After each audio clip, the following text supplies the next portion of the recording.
Okay, let's go. Hey guys, hi, thanks a lot for coming to this tutorial today. Just run you through very quickly the steps to do this site. Okay, so basically, okay, let's start with having two desktop size can artboards here. Okay, all right. Okay, so the first one I'll name it background. The second one I'll name it foreground. Okay, so for the background one, maybe we have it the height of it somewhere around 1550, and for the foreground maybe we have it like something bigger, something around like 2220. Yeah, something like this. Okay, okay, so that we can actually see where the frame is. I'll just like put a border. All right.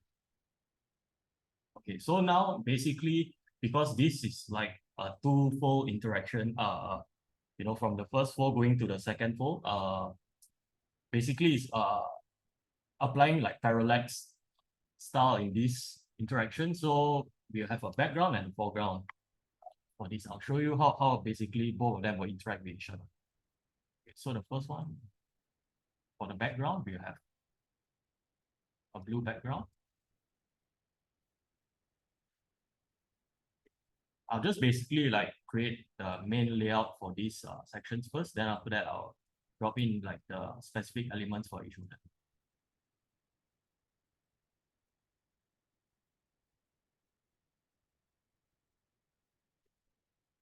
So this will be the bottom section for the foreground.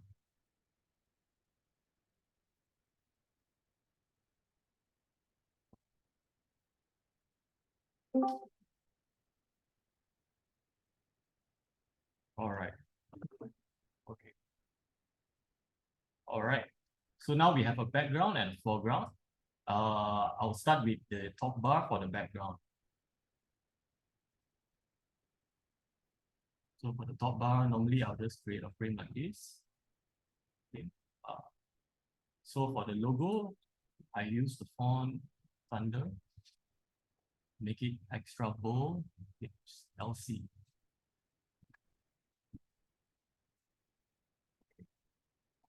Let's just name it like hook time. Like it is in the mockup.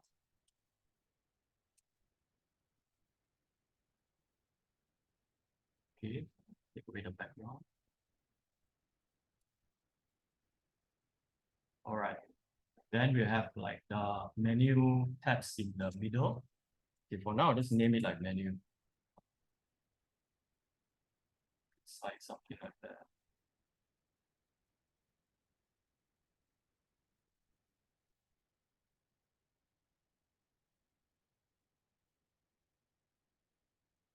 Then make sure the alignment over here is set to center. And this one is set to left and center. And we have the CTA button on the right side here. So for this one, I have a fill. I have like rounded corners. Right. Okay. I have the text for the CTA button. Have to be blue as well.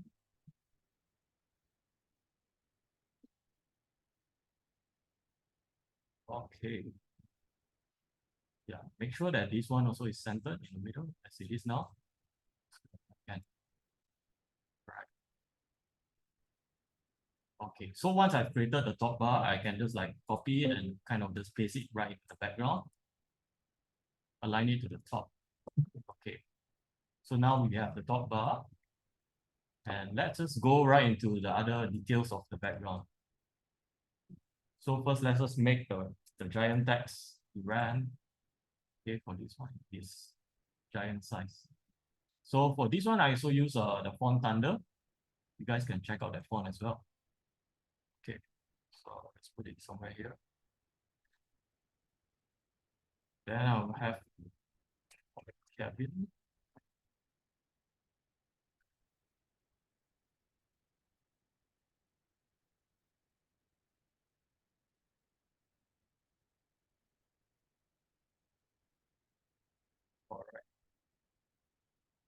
I'll make this into a frame. Add stroke, and I'll have the stroke only to the top. Okay. Then I'll drop in some of the elements that they are, like the icons and also the tags. Okay, for the icons, there's the back icon. This one here.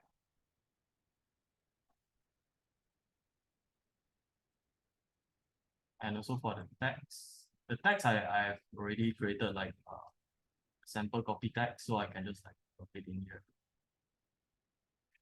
Okay, make sure that that's aligned to the left. Okay, like this.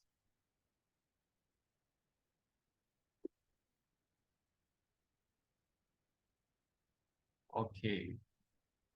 Next thing, we'll have the another text here, and this would be basically this is like his height. Okay. And have it over here. So for this also is standard. Have it like proxy.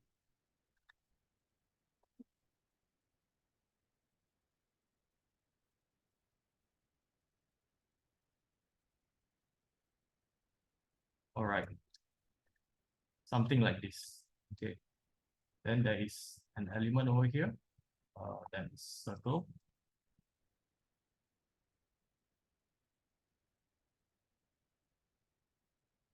All right. And I use this same text over here for this. Oops.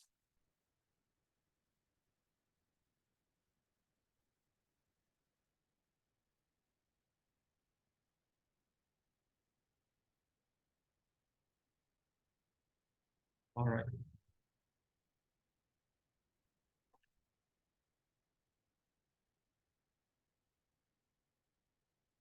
Okay, so basically now we kind of have like all the background elements. I'll just create a foreground very quickly as well. So for the foreground, basically you have the text over here.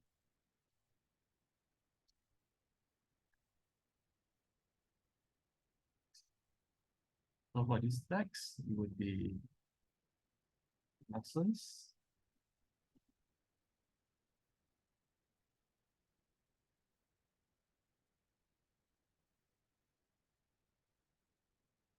All right, something like this. And after that, just copy this text.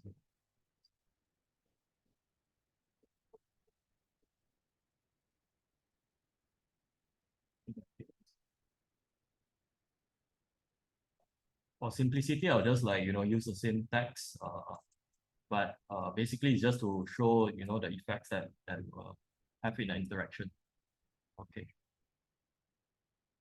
So, okay, now that we have this already, okay, so I've saved also the images. I'll just throw them in.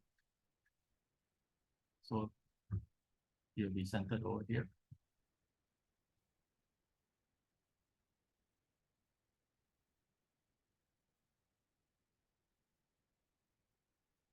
Here.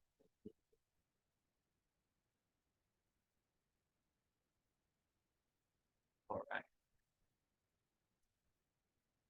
Okay. So basically, the whole idea of having, a foreground and a background when it comes to Parallax is so that you can kind of have this kind of interaction where when both of them are aligned to the top, the foreground would move quicker than the background, so we will create like this sort of effect that you would want to see in the between the two folds. So yeah, I'll continue just building on the elements, and after that we can like just look into how to create that interaction.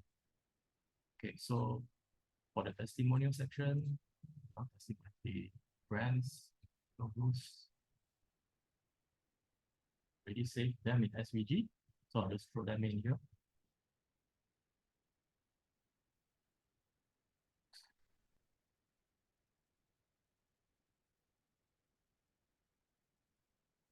this one, I'll create component. Okay. So I'm going to align this to the left for the first component. I'm going to create a variant, and in the variant, I'm going to align it to the right. Something like this. Okay. I'll just copy the first variant. Dump it inside here. Paste to replace. Okay. Then the next thing is basically I'm going to create a frame for each of these images. So this is the first image. Okay, so basically how you're going to get that sort of like slide effect for the image is I'm just going to create something like this at the top.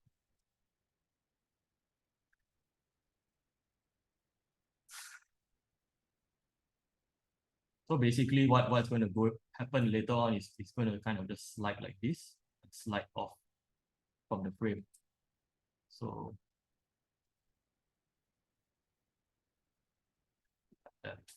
it's basically kind of like a masking because I'm only using like dual tone here, so kind of it will look like as though it is masked in that sense. Okay, so I'll just create a component. And for the second variant, I'll just bring this all the way up. Bring this something like that. Same goes for this image.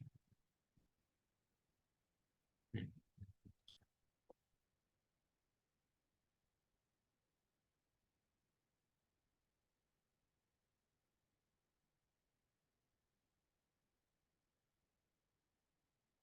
Yeah, you also want to make sure that you have both of them click content so that you won't like run to the next variant like how it was. Let's remove it from the frame like this.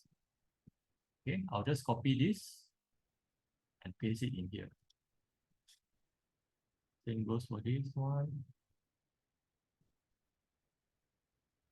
Something like this. Okay, let me see. Yeah, I think most of the elements are actually already in there. Okay, so actually for the interaction, I'll just create desktop frame.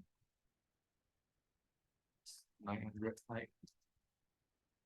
Okay, I'll just name this frame A. I'll drop in both the background and the foreground here. Background. Align it to the top. Same goes for the foreground. Align it to the top. Okay, so this will be the first frame. This will be the second frame. So the second frame, basically, you just align both of the layers to the bottom, like this. And for the background, also same. So now both of them are like that. Okay. And so for the second frame, you also want to make sure that we have the images going selected on variant 2.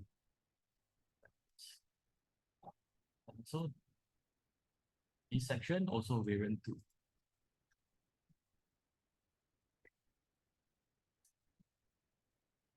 So I'll just copy this. Actually, we can just try it out for now.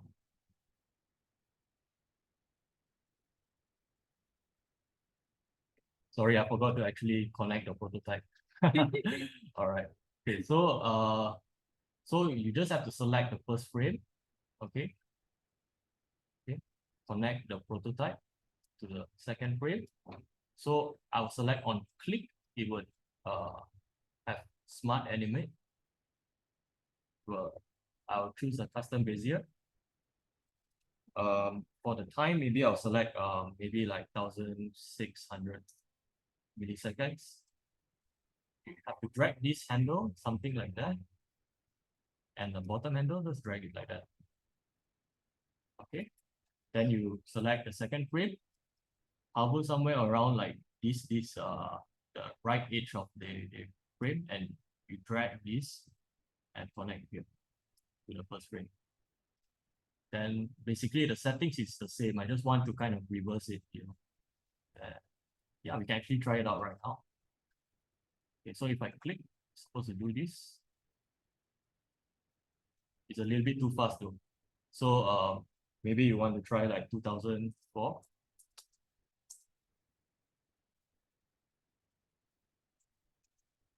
Okay.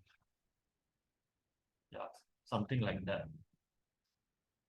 Then I mean, you can kind of just adjust, you know, like some parts don't seem that obvious yet, you know, that like, for example, this sliding effect, you know, you can actually like drag this down.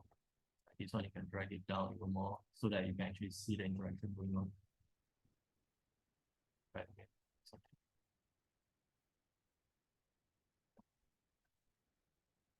Okay, then next, basically there are just two elements in here that because they are they animate on a loop, that's why it can't really be done in Figma itself. So what I did was I actually just like did it in After Effects very quickly, and I just kind of drop it in here as well. So I'll just like show you guys how to do this effects very quickly. Okay, so jump to After Effects. So in After Effects, I just drop in AD. Okay, I'll duplicate the layer. Okay, I'll fill in a color. Okay, for the color, I'll just like, you know, in drop the blue from the website.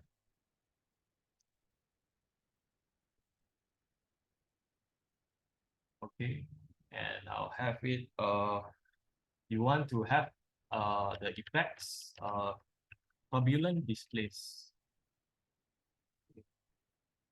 All right. Okay, so basically turbulent displays, what it does is like it creates like this random waves behind like of the shape. So if you see here, if I move the offset key here, you know, it does this. So yeah, it is a little bit too much of a wave for me for what I'm looking for now. So basically what you can do is you can reduce the size of the wave here. I have it somewhere maybe like 20. So now if you see like the waves is actually uh, not so big as before. And also I'll reduce the amount, maybe like somewhere like 20 as well. Something like this is what I'm looking for. So once you are okay with how it looks, you can actually set a keyframe. Okay, I'll set. So at the bottom here, it is basically the timeline. Uh, you move this to the leftmost and come to the key offset here. Select this keyframe.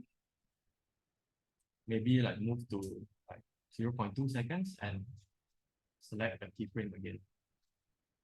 Okay, so basically, yeah, when you select this keyframe, make sure you also drag this so that like something is happening. So if you see now, basically, this is the effects that I want to for him to have behind him. Yeah, something like that. So once I'm okay with this effect, I'll just like add to render queue. Okay, so I've rendered that one. Then the other effect is basically something very simple as well. Okay, so I'll just type here lessons. So that this color.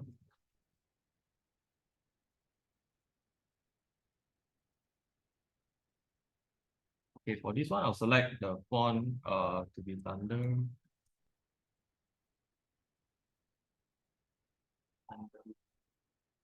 Light HC. Sorry, LC. Okay, increase the size.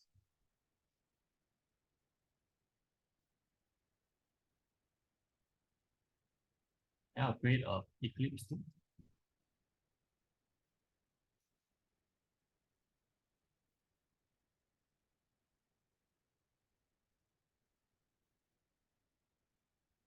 Okay, for this one, I'll just have the outline here, and there isn't a field.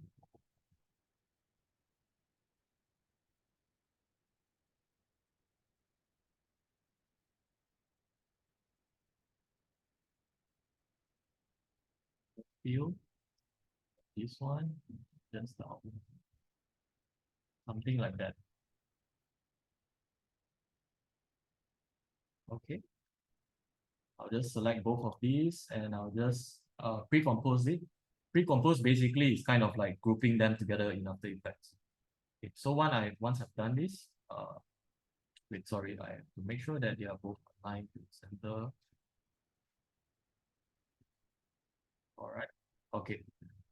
So I'll set the first keyframe for this one. This one I'm going to use a scale. So make sure that this one you uncheck this. Okay. So at the first keyframe, make sure that the scale is 100 width.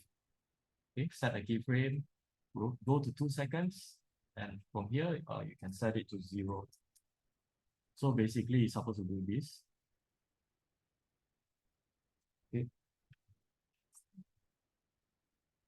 Oh, someone commented that it's fast.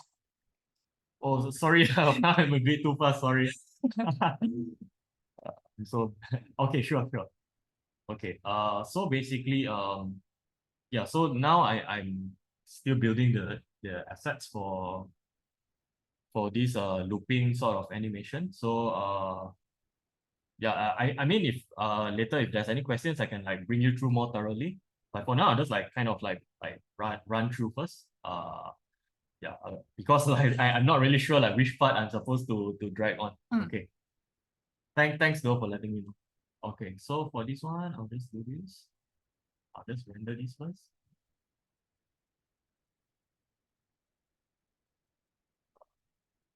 And also make sure that over here, you set it to RGB plus alpha because you want it to be transparent, right? Otherwise, it will have like the black background. So you want it to RGB plus alpha. Click OK, render. Same goes actually for the first one. I actually forgot that I didn't use that just now. So I'll just select on this over here. I'll select RGB plus alpha. Click OK, and render. So basically, what I normally do for quick GIFs, I would normally just like use Photoshop to just very quickly convert them to like GIFs. So for the first one,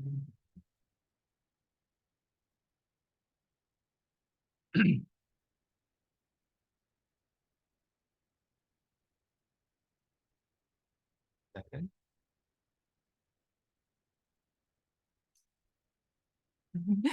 Yeah. If you guys have any questions, just feel free to like drop in the chat box, and then we'll go through it again on any parts that are not clear. Yeah. Yeah.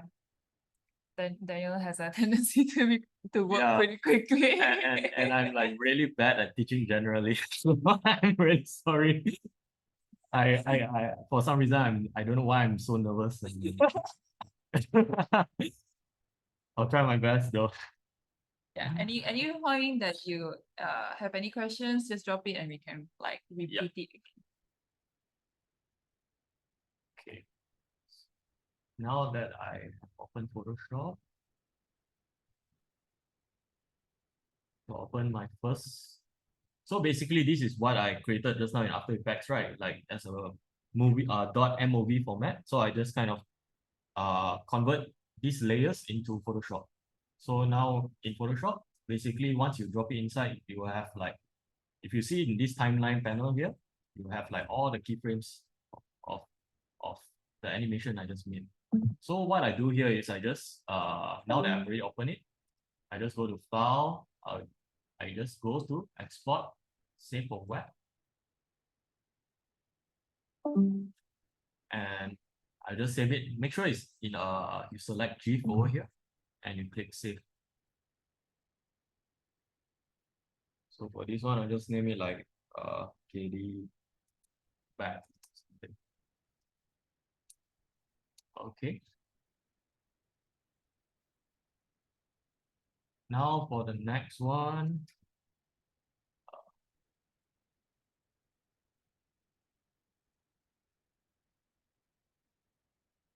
Yeah, same thing. Basically, it's like I have brought it in here, so I just have to kind of save it again in GIF format. Okay, so now a bit GIF. Save. This one I'll just name it like fetch. All right. Okay, so now that we have both of them in GIF, okay, let's bring this in. Okay, so like yeah, one of the tendencies for After Effects is that like it has like this weird like border. So what the trick I normally do is that if I don't want the border, but still retain like the GIF movement, what I do is I'll just create like a layer that is the color of the blue. I'll just take the GIF behind it and I'll just mask it. So what will happen now is everything is like the solid color. So I'll just you know copy this whole group. Maybe just name it KD shadow or something. I'll just copy this, put it behind here. Yeah, in fact the good thing about having like background and foreground so that like you just have to change and any changes to any of them, you can just change it once and basically be reflected on like both of all the artboards that contain these two guys here. So put it in here.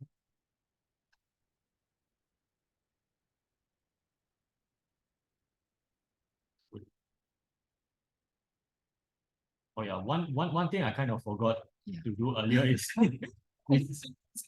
yeah, yeah, it's my bad. Yeah, actually, yeah, it's important to make sure that both of these are components. Okay, so for the background, create it as component. The foreground, make it also a component. Okay, so for the background, you just basically I just copy this whole background. Copy, go to the frame just now earlier, and just paste to replace here. Okay, same for the foreground. Paste foreground. Okay, then same thing for this one over here. I'll just make sure that foreground, I paste this one, background, paste this one.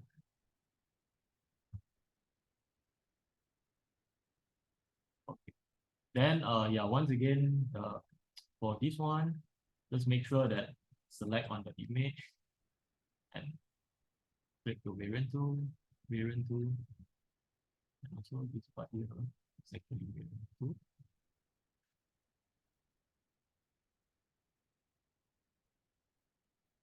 Okay. So now if you see the interaction again, basically now you can see like that there's the looping thing going on. Yeah, something like this. And if I throw in the other one,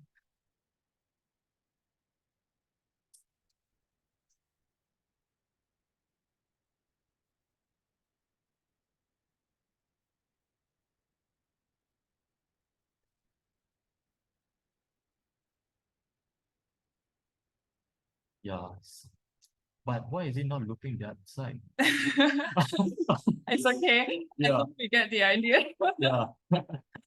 Needs a bit of thinking. Yeah, but basically, yeah, I think in After Effects, I'm supposed to actually stretch it back out and then only kind of cap it as a video before I actually loop it. So yeah. But it's okay. Basically, like the idea is that this kind of elements, some of these effects can only be done on After Effects. So there are still limitations with Figma, but ultimately like there is actually a lot of potential in Figma that you can do really using very simple steps like that. How you manipulate your components and variants for them to interact in this manner.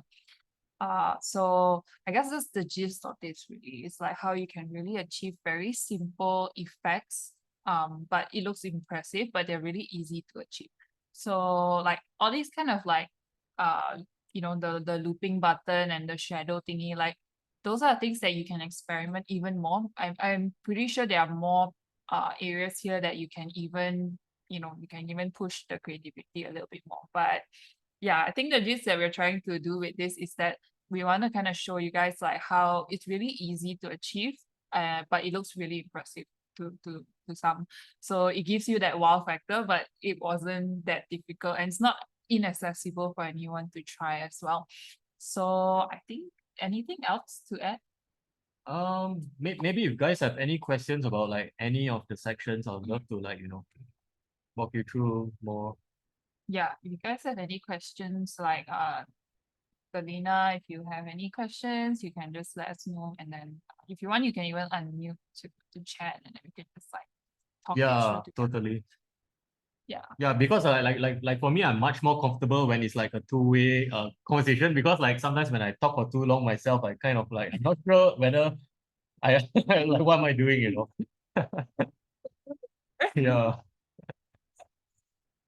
So feel free to like just turn on your mic if you want. But yeah, if you guys have no other questions, that's kind of it. It's really, really straightforward. Yep. Yeah, Galina, if you have anything. Is it cool? Thank you. So much time to do this for us. No problem. Um, Thank you. Would we be able to walk through the parallax effect of the two images on the bottom? It went by a little too quickly for me. Yeah, of so I was able to catch it. Yeah, Sure. of course. Okay, so basically, all right. Just to make it easier. Yeah, I'll just focus maybe on just like this section.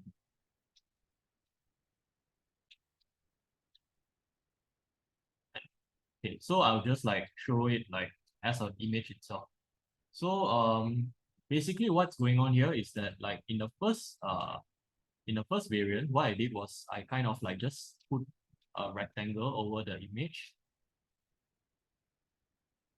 Sorry, to detach this one. Okay, yeah, I just like put a shape over the image. And for the second one, what I did was I just kind of lift this up and kind of just like rotate it like that. Oops. Yeah. So basically, if I were to connect the prototype here,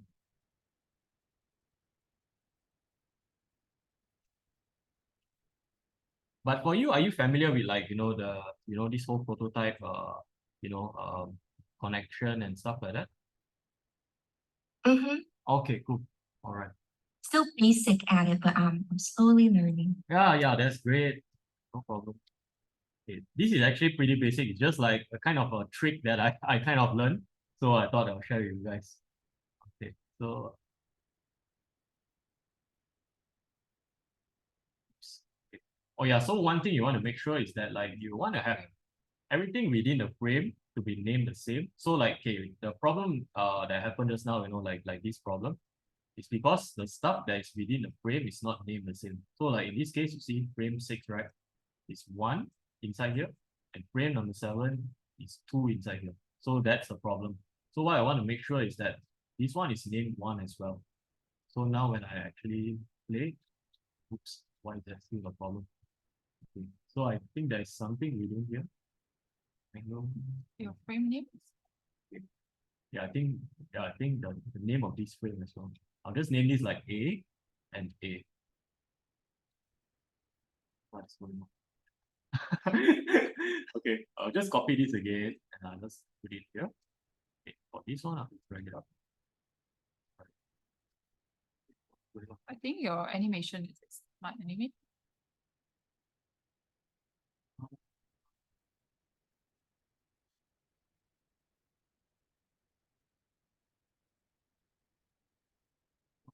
One second. Smart animate, correct? That is weird. Wait, I think I'll just like try again.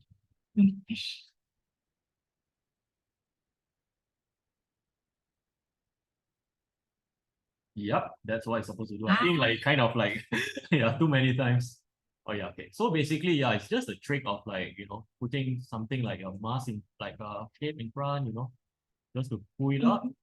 And maybe to make it more interesting, you can like, bend it because like there are some things that the prototype can read and some things that don't. So some of them that they can read is like when you scale objects or when you rotate them, stuff like that, then you can read it nicely. So in this case, I basically just move it to the top and I rotate it like that. So you get like an effect of that. Thank you so much. I appreciate it a lot. Oh, No problem. Yeah. Any other questions? If not, yeah. Something fun that if you guys want to try is if you want to, take this whatever you've learned on this session and try it on your own. And if you're okay to share, then we'll be happy to kind of even we'll be happy to kind of take a look and also help you share it on social media as well if you want. Just kind of keep the loop going here. So yeah, if you guys want to give it a shot, then please do share so that people can see it, and then we can also kind of see like where our sort of like sessions are going, because it's a whole it'll just be nice to kind of like keep the whole sharing thing going. Yeah, if you guys are open to do that, feel free to do so. And yeah. Any other questions? If not, that's kind of it. It's really straightforward, really short. But yeah, I would really like to hear from you guys also if there are any other things you'd like us to do in terms of all these kind of sessions, whether you prefer like Figma or other softwares like After Effects, or any other topics really. Like because after all we do this to kind of like share. So anything you guys are curious to know, let us know, and then we can kind of plan some stuff around it as well. Yep. Yep. Okay, so yeah. After Effects. That sounds cool. Yeah, okay. Yeah. That'll be cool. Like maybe we can think of something for After Effects as well. Like Sure. yeah, something simple as well. Because like a lot of the stuff that we do does have After Effects to some extent. To kind of Yeah. like amplify it. Yeah. To kind of like reach the limitations for Figma. So normally I'll use After Effects for that. But yeah, there are a lot of like very simple tricks, but as long it gets job done, I guess that's what I'm good at, basically. Yeah. But yeah, thank you all so much for joining. It's a really nice and small intimate session. So thank you so much for taking the time Yeah, as thank well. you so much. Yeah, we hope to have more of these like every month. So just stick around. Yes. Oh, excited. Thank Okay, you. have a good day. Thank You you. too. Bye. Mm.